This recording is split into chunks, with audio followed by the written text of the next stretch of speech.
Welcome back to another exciting edition of Battle of the Ballads, 2017 edition, as we fly through these years.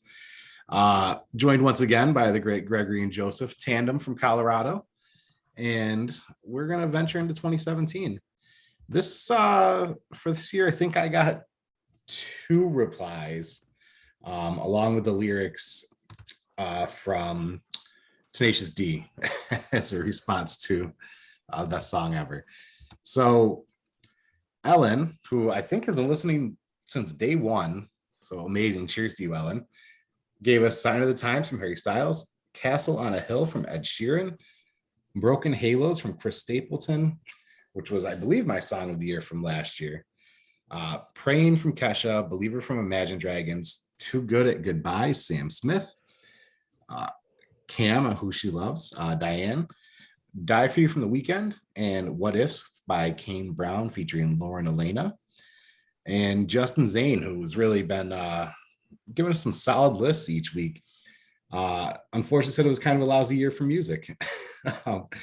He said looking through the list on Song Facts was really torture to see how little I liked from the year.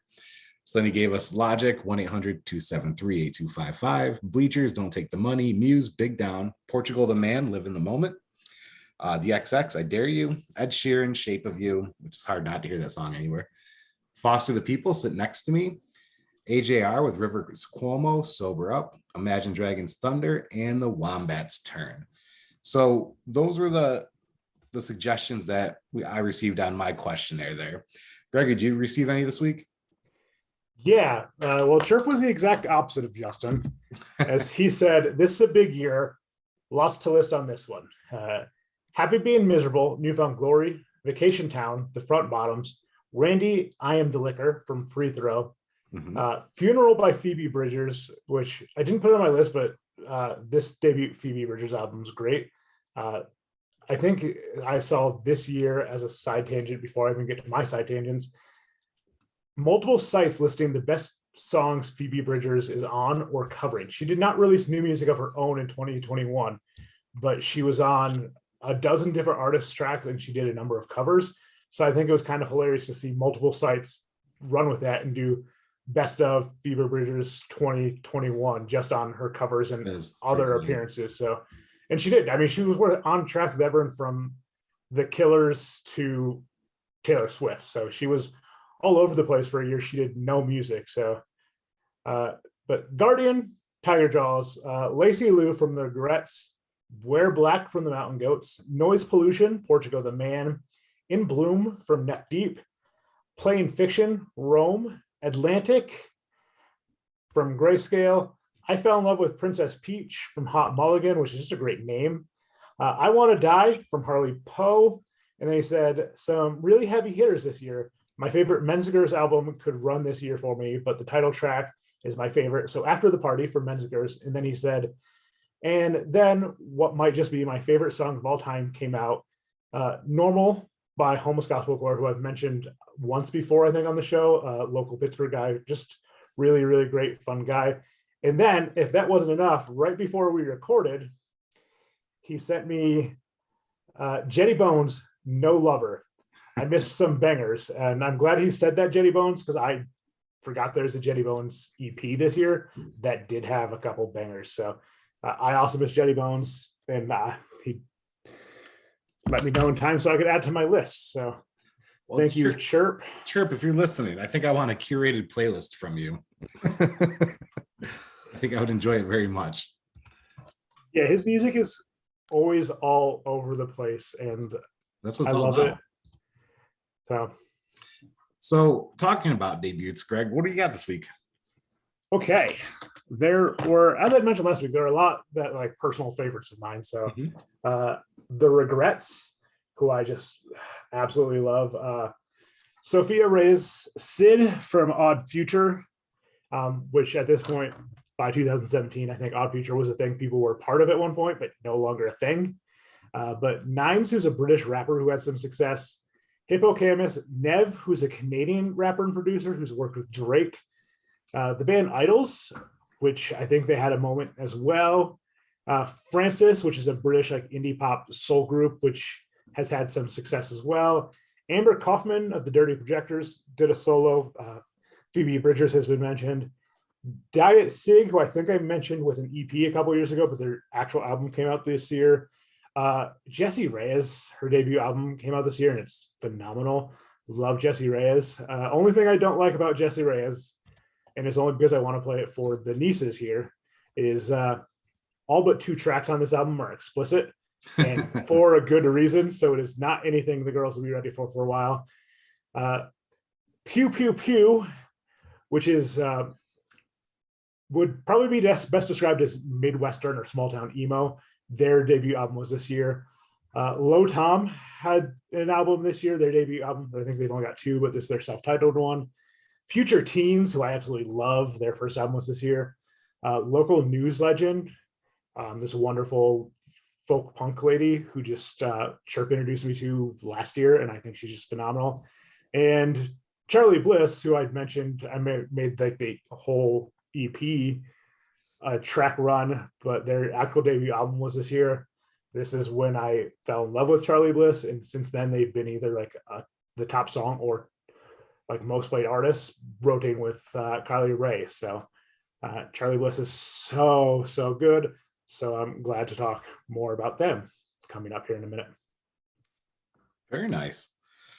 So not only were they debuts, but they were some that weren't very mainstream. And so, part of this is take a moment and check them out, especially, times where things might be a little slower around the holidays, whatnot. By the time this comes out, a lot of people are on vacation this week, if you're teachers or whatnot. Take a moment and check these artists out. You never know, you might fall in love with something new. Well, newish, given that it was about 4 years old at this point, but new to you, and that's always great. I've taken many of these times where there's some smaller bands or projects that you mentioned in those, and I go and listen to them after the fact and find that, hey, never heard this, love it.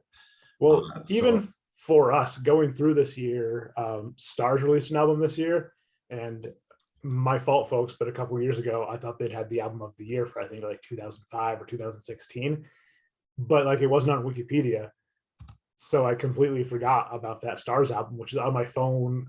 I love that album, it's just so good. And so I was thinking today, I was going through this, and I'm like, oh shit, I only know 2 tracks off this Stars album. I just need to go back and do more of a deep dive of Stars. So yeah, why not? I'm all about it, to be quite honest. It's Gregory. I know that or Joseph, I know that the Punk Goes album slowed down a bit. Was this an off year as well? No, Punk Goes 7 was released in 2017.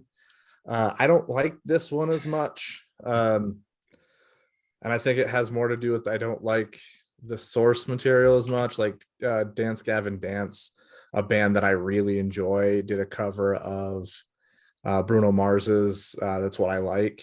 And I absolutely hate that song. And I've mentioned this to people before. I hate that song because it's like the worst fucking message I've ever heard in a song, right? Like Bruno Mars is singing about like all these things that his woman likes, but the only reason it matters is it's because you're lucky because that's what he likes. Mm-hmm. Like, come on, douchebag. I seriously hate that fucking song. So Punk Goes Pop 7, there's not a whole lot off this one that I actually care about, but Andy Black did a cover of When We Were Young by Adele. That's pretty fantastic. And Seaway did a cover of Closer, the Chainsmokers. That's pretty great too. But other than that, Punk Goes Pop 7 can pass me, I guess. Jeez, how many are left now before we get to the end? Huh? Just one more, I think, if I remember correctly. But I think it might be another one of their acoustic Punk Goes Acoustic, Punk Goes Acoustics, gotcha. Which are fantastic. But I thoroughly enjoy those. Same. So, all right, with the short list of the Punk Goes there, what do you got for 2017 for us? A pretty short list, actually. It's interesting because there wasn't a lot of music that I really cared about in 2017. And again, I mentioned half the year I was pretty separated from the world and not getting a lot of new music. But also there's some albums that I really, really love as well. So it's a small pool, but it's a pool of music that I deeply care about. So that was kind of an interesting look. But we started with some things that maybe not as big in my life, but in this moment, hardcore band I've mentioned a couple of times before, They released an album this year, and it has Black Wedding on it, which has some references and kind of like winks to White Wedding, of course, but is a completely different feel. Wonderful song. Halsey released Bad at Love this year, which I've heard played live, and it's phenomenal live. Live? Yeah. Oh, I'm very jealous. She was at one of the festivals I was at. She was one of the Friday artists at Kaboo back in, I think, 17. I think it was this year. Paramore released After Laughter, and a lot of Paramore fans didn't like this album at first because it's such a departure from their kind of pop punk roots, because this is straight up like an 80s style pop album, and it's so good. There are so many amazing songs. Rose Colored Boy, 26, and Pool are all fantastic. If you like original Paramore, maybe this album's not for you, but I appreciate what it is. Betty Who released a cover of I Love You Always Forever this year. I always forget who this is. Amanda has to remind me that we're going to be seeing her on the Kesha cruise. Every time I'm like, who is this? I have no idea. But I do like this cover. Ed Sheeran was already mentioned. Castle on the Hill was kind of like the biggest one off this album, I think. I think this one's Divide. But on the deluxe edition, Nancy Mulligan was released, and I really like that song. It's probably my favorite Ed Sheeran song. He had some pretty cool like Irish themed music on yes, that album, which I really enjoyed, because it wasn't just straight to pop, it was a cultural type thing too. And that's one of the reasons I like Nancy Mulligan. It's got a really cool feel to it. Andy Grammer, Fresh Eyes. This was one of the few songs that made its way up to Thule while I was there, because technically this single was 2016, even though the album was 2017. So it had a chance to make it to Thule before I left. And this was another one we used to sing on shift and stuff to each other all the time. Foo Fighters released Concrete and Gold. This is a Foo Fighters album I kind of forget exists. I don't really care about it all that much, except when the record company asked Dave Grohl what he wanted to do for record release for this album. They suggested doing a big show at the Hollywood Bowl, and he said, fuck that, I want to have a festival instead. And so he revived a festival from the 70s called Cal Jam. And so he and just people he likes in the music industry got together and did a 2-day festival in San Bernardino, which was really amazing. And I guess the song that's most memorable off this for me is The Sky is a Neighborhood. Asking Alexandria, Alone in a Room, one of my favorite Asking Alexandria songs. We Came as Romans, post-hardcore band I've mentioned a bunch of times. They actually have my three. No, this isn't my 3-song run. Never mind. Lies. I'll get back to my 3-song run. I skipped over it for a moment, but we'll get there. This album is called Cold Like War, and it's my favorite. We Came as Romans.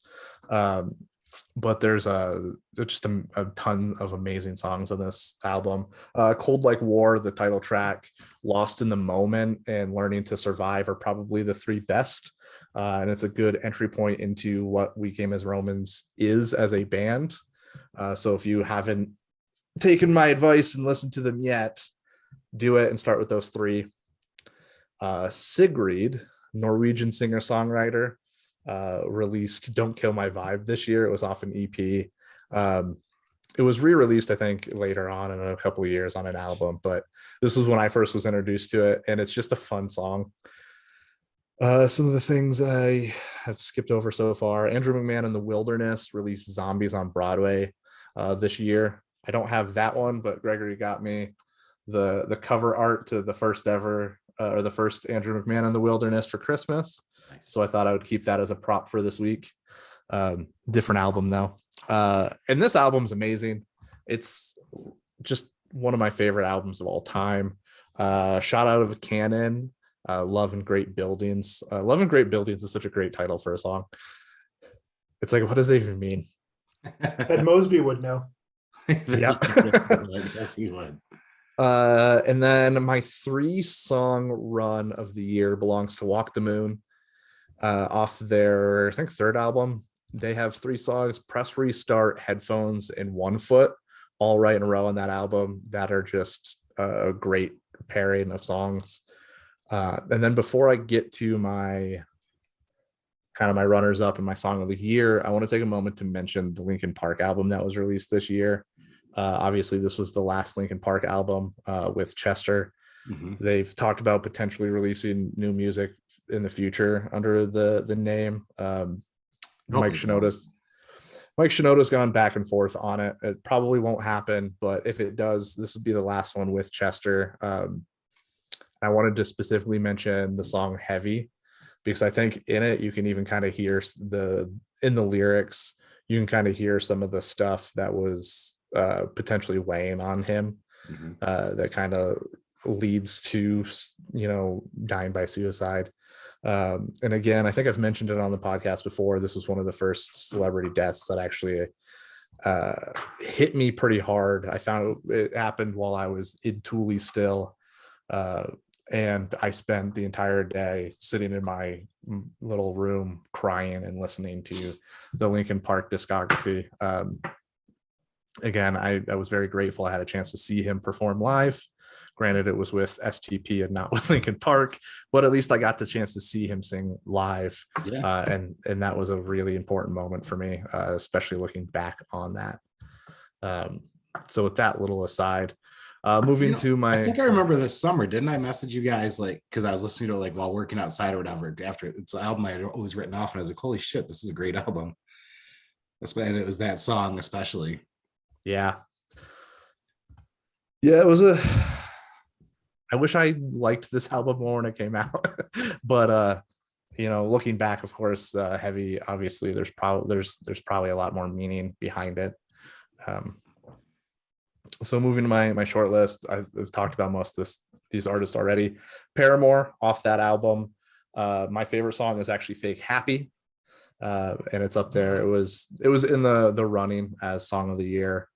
Andrew McMahon in the Wilderness, my favorite song off of that is Fire Escape.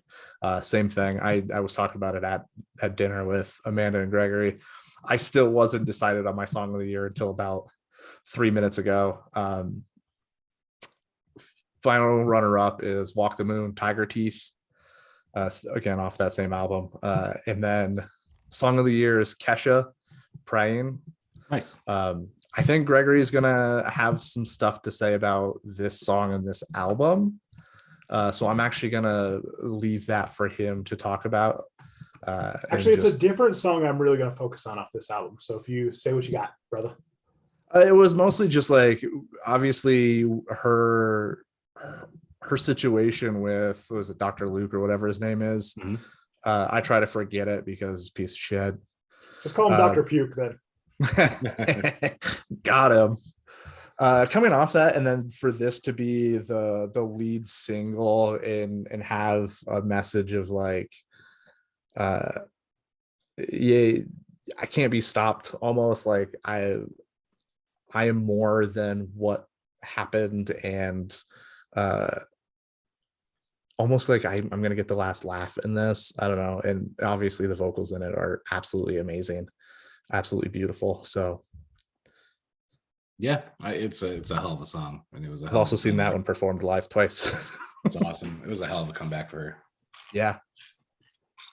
Awesome list. Gregory, what do you got for us, my friend? I mean, much like with Chirp, this was a year that I loved. A lot of music I loved, and also a lot of music I cried to was released this year. But before that, knowing that the Punk Goes stuff was running low, I made note of a couple covers I loved this year. So The Regrets did a cover of Fox on the Run. I can't promise you it was released this year because they'd been touring before the album. And they cover it fairly often. There's a lot of YouTube videos of them covering it. But The Regrets, Fox on the Run And then from that Kesha album, she covers Dolly Parton's Old Flames, Can't Hold a Candle to You, and Dolly's on that album. And I don't know how well it is known, but Kesha's mother, who co-writes a lot of stuff with Kesha, was Dolly Parton's co-writer. And this is one of those songs she co-wrote with Dolly. I mean, Dolly, phenomenal, writes all her own music, so it would stand to reason that she'd have pretty regular and steady co-writers. Oh yeah. And of course, Kesha's mother is one of those. And they both take a verse in this track. I think Kesha does too, and Dolly does the middle verse, and they sing the chorus together. And it's just beautiful, beautiful. Like what Joe said about praying and the vocals. It's kind of nice to hear her sing, because she didn't necessarily ever get to do that on Animal and Cannibal. And she does have a wonderful, wonderful voice. And she's a great songwriter. So for her to, I think her mother co-wrote 4 tracks off this album with her. And then her mother co-wrote this one with Dolly. So for Dolly to be on it with her is just amazing. So those are my covers of the year. I don't love covers the way Joe does. And it's not like there's a Greg's cover album I can reference every year.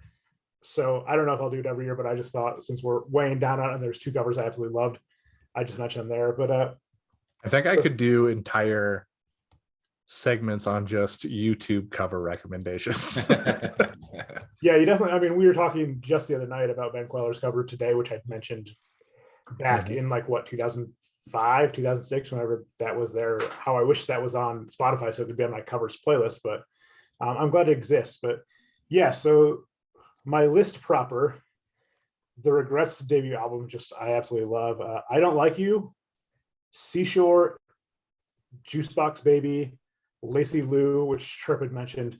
Those are some of my favorites on there. Kendrick, Humble, and Rihanna featured on Loyalty. Those are probably my 2 favorites of that album. I mean, everyone knows Humble, so I'm not rocking the boat on that one. The band Big Thief, Shark Smile is just a wonderful, wonderful song. Spoon released an album this year, and everyone knows how much I love Spoon. This is my least favorite Spoon album, but I do own it nonetheless. And off of this album, Can I Sit Next to You, Tear It Down, I Ain't the One, and Shotgun are my favorites off that album. Yes, my least favorite Spoon album has 5 songs I really, really like off of it. Chirp mentioned this is his favorite Menzingers album. I think the next one that comes out in 2019 is my favorite, but Lookers and Chirp had already mentioned the title track, After the Party. Those are probably my 2 favorite tracks off this album. I said there are only 2 Stars albums I knew off this album, and We Called It Love and Real Thing are those 2, and they're both great. The Mountain Goats, obviously another longtime favorite of mine, released an album in Goths, which early pandemic, they did a special sale on their website, and Goths and Beat the Champ were the only 2 albums that were available by the time I saw the sale to buy. And early pandemic, every other weekend I was off. So every other weekend I drank the entire weekend. And that Friday night, I put this on the downstairs turntable. And while drinking at the island, I just like burst into tears. Like I couldn't make it through the album. It's not the saddest Mountain Goats album, but in the moment, it just got to me. And I cried through, I think, the first 7 tracks off this album. But Rain in Soho, The Grey King, and Silver Flame Attuned. We do it different on the West Coast. Stench of the Unburied and Wear Black are all my favorites off this album, so most of the album. Diet Sig, Bite Back, Made of the Mist, and Barf Day are my favorites off that one for the most part. That Jessie Reyes debut album. Shutter Island, Figures, Gatekeeper, great album total, but those are the ones that really stand out to me. Pew Pew Pew, which I'd mentioned as the debut album. Asshole Pandemic, which is not about, obviously, COVID, since it's a couple years too early, but it very much could be. It's, I believe, about living in an apartment building, but also fits too. And Glory Days, which is about leaving your small town, because it's a very Midwestern punk thing. Leaving your small town and how your small town and the people there are kind of stuck there still. And something a lot of us small town folks can relate to. Low Tom, another debut album. Overboard is the only track I'd really listened to before today. I listened to the whole album earlier this evening. It's okay, but Overboard is just phenomenal. Future Teens, their first album.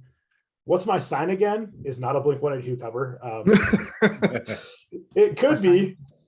Yeah. Sagittarius. Yeah, same. But it's my favorite track off this album, not my favorite Future Teens. The next album I think is much better.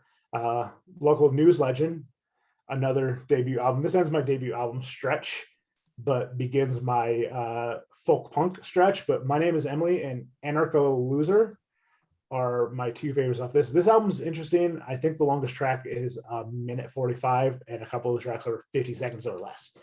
So it's very, very lo-fi, very folk, very indie. So, but really, really fun. Homeless Gospel Choir, Depression, Normal, and Everyone are my three favorites off this.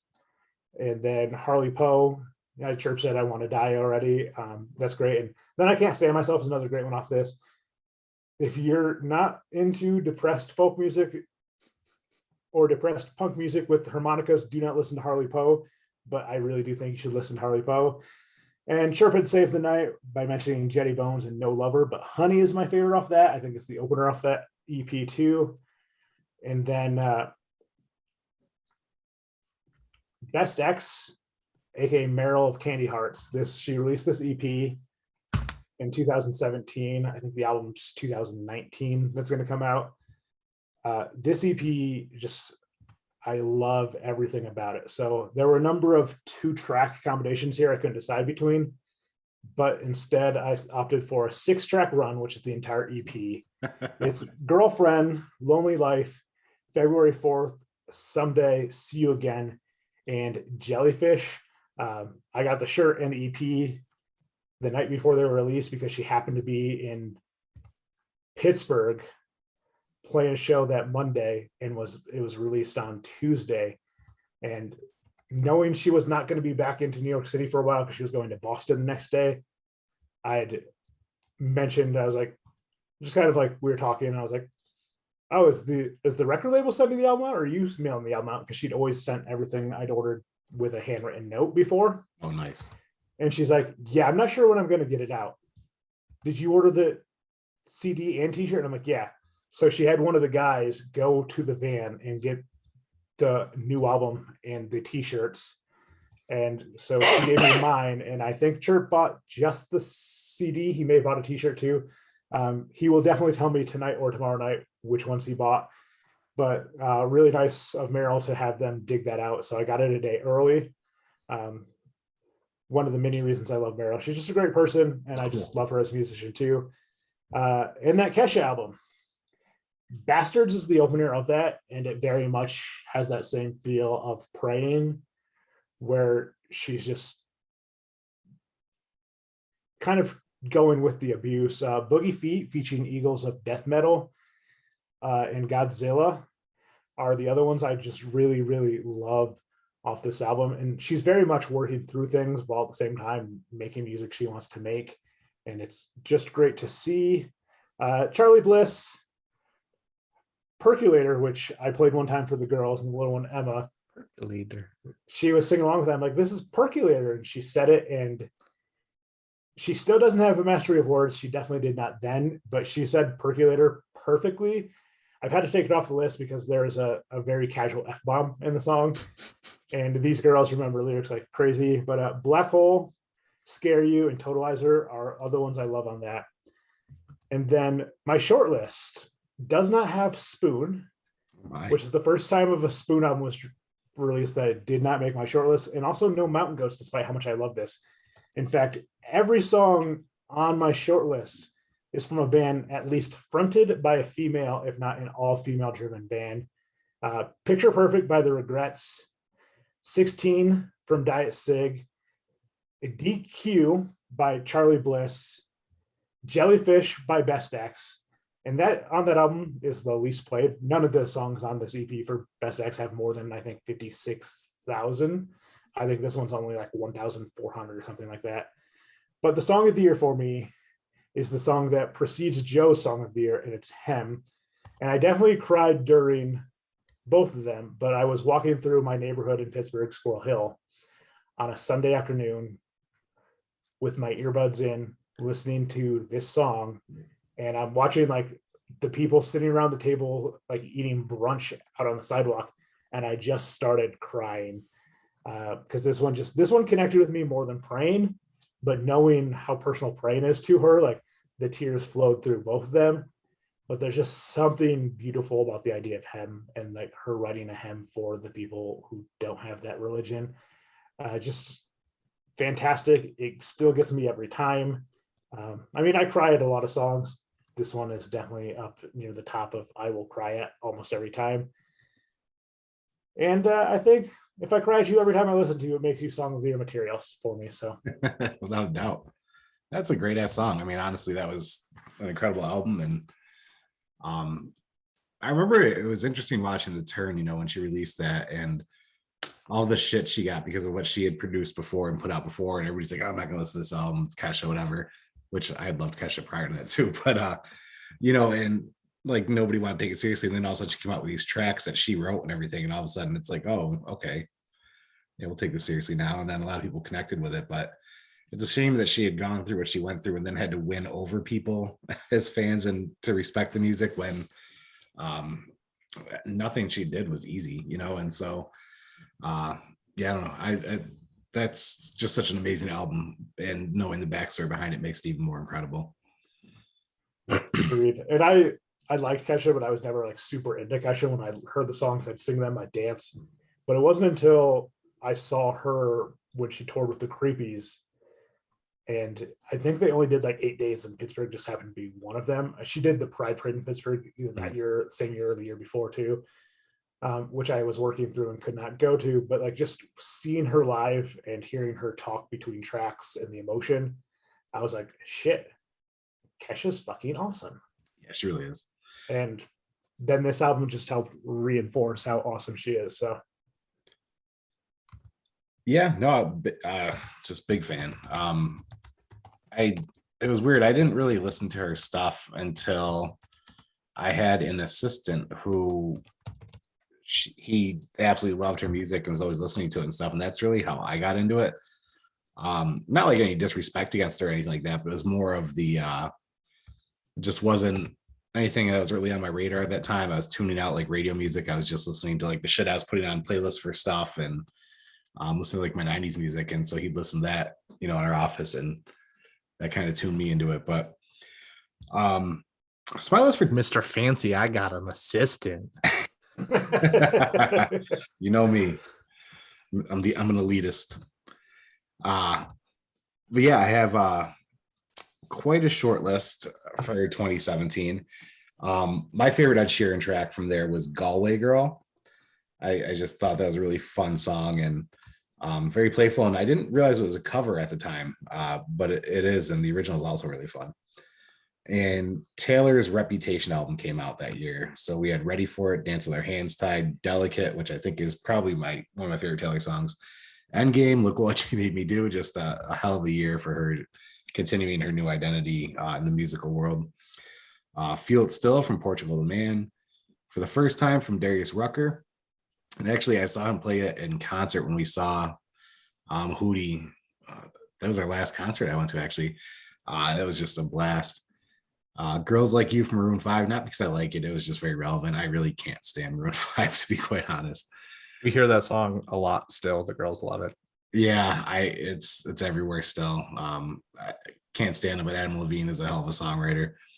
Havana from Camila Cabello, because the song was always called Banana in my household, based on Zoe's interpretation of it. So Heaven from Kane Brown, just actually a really solid song. He's one of the few country artists I like. Love from Kendrick.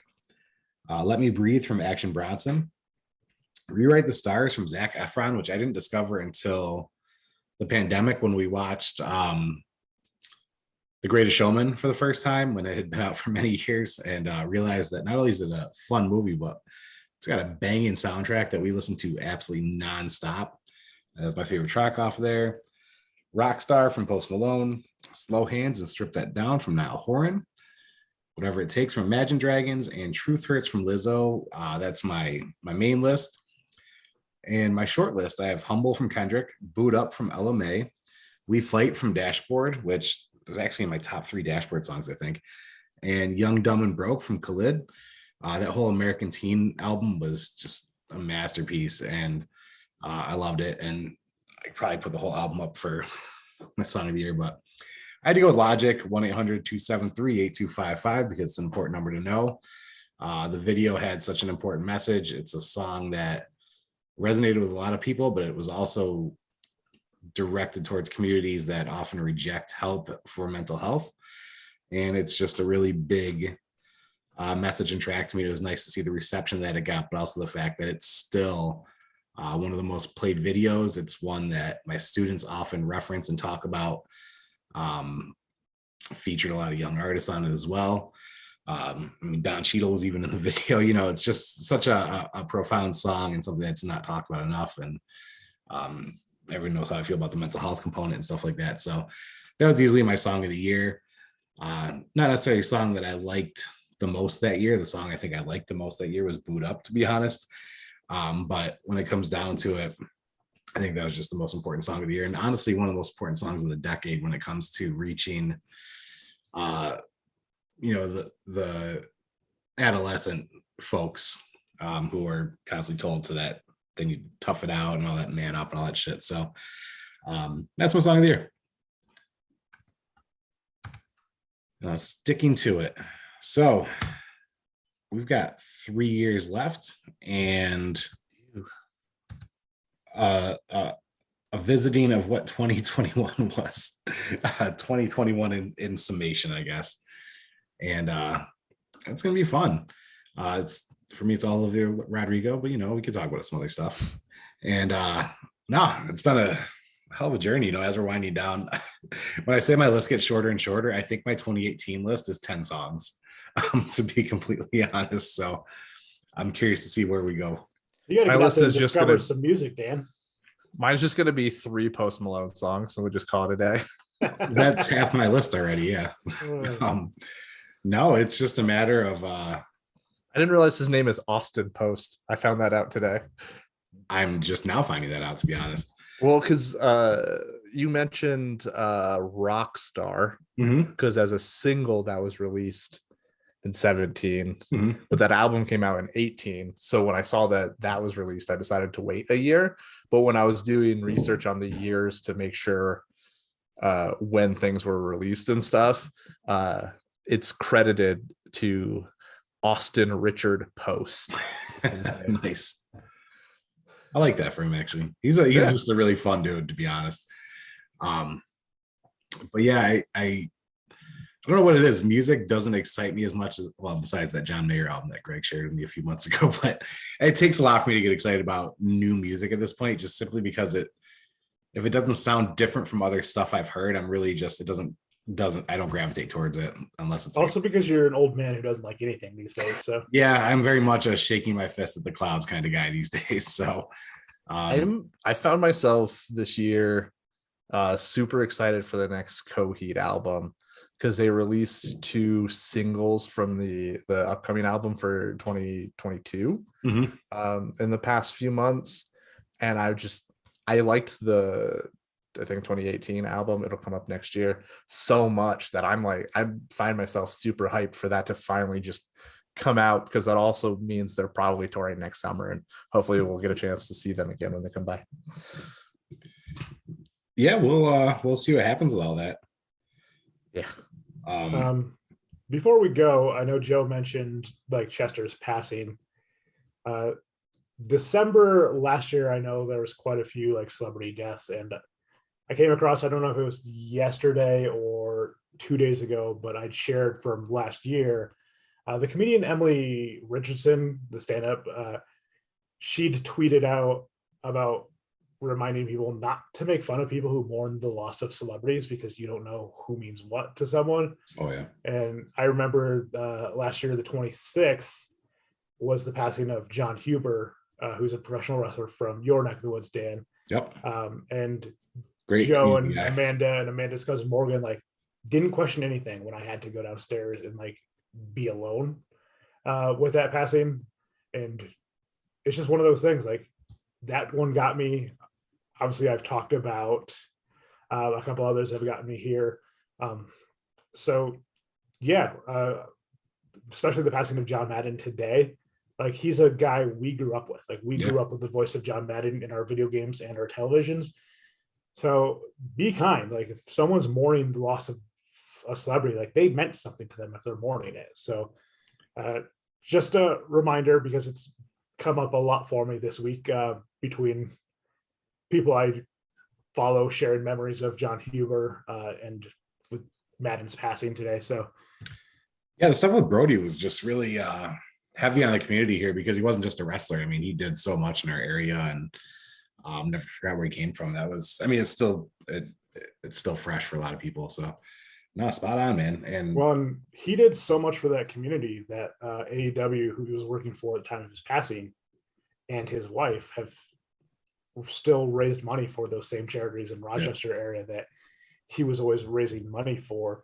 Yeah. And there's a lot of shitty, awful things about pro wrestling. John Huber was not one of them. And the memory of John Huber and the stuff shared is not one of them. So, I mean, it's one of those things where I'm happy to say that I had the privilege of sharing a garbage plate with him on many occasions. So he was just a solid dude all around. But no, spot on. And, while we're on that too, it's a tough time of the year for people. So you're not alone if you are having a tough time, and reach out if you need it, and be safe in your travels. With the I said it on No Coast, I know that, but it's that time of year where we make different decisions, and just be safe in those travels. Get transportation set up if you're going somewhere, and just be good to yourself and everyone else around you. So we're actually moving into I know a lot of people think of the holidays as being difficult, because they are difficult for a lot of people, especially if you don't have anyone to be around and you're seeing people with others. But statistically, January is actually a worst month for individuals dying by suicide, because at times the good feels of holidays will mask what's going on underneath, and then once that's removed, they kind of drop off. So while we're on the topic, just make sure you take care of yourself. And as we move into what is the hardest part of the year for a lot of people, reach out if you need it. Be nice, be kind to people. Be a genuinely just decent human, please. Yeah. And if you need some time to yourself to check some things out, always check out Cool Points from Greg on the Cool Points YouTube channel. Check out No Coast Defenders if you're just looking to veg out. And I say this in a joking manner, but it's really not, because I know that we have some folks who do listen as a means of escape, and that's what a lot of the stuff is for. And so I do it often myself, where I just escape and listen to different podcasts or music or whatever, even if I'm in a room full of people. Don't be ashamed to do that if that's what takes you away and gets you to where you need to be. And there's plenty of avenues to explore with that. So, gentlemen, we wrapped 2017. We're on to 2018. Hopefully I kick whatever this ailment is by then. And I look forward to seeing you next year in 2 different ways. Woo! Yay. Toodles, folks.